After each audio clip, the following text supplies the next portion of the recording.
I would want to tell my CI that I have a few questions regarding his medical stability to see if he is able to tolerate mobilization.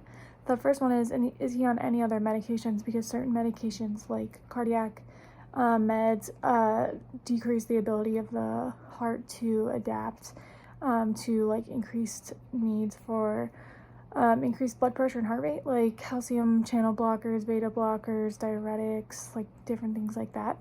So that would be good to know. Also, I would want to know what his recent oxygen saturation was over the last few days, if there's been a wide variability, or if it's been pretty much stable and above 88%. Because when we mobilize him, he is going to be using more oxygen. So his oxygen saturation is likely to decrease when we mobilize him. We don't want that to be below 88%.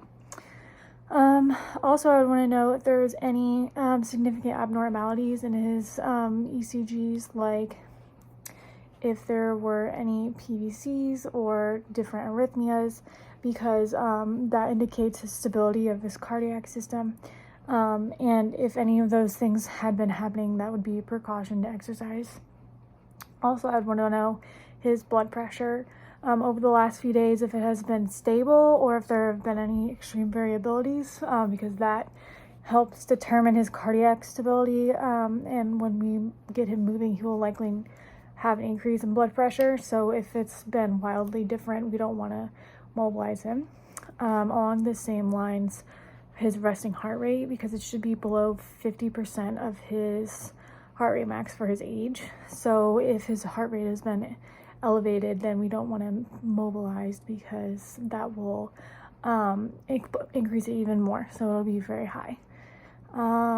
Two more things. The hemoglobin levels I would want to know, because we would want to know if his body has adequate hemoglobin to transport oxygen throughout his body when the demand increases.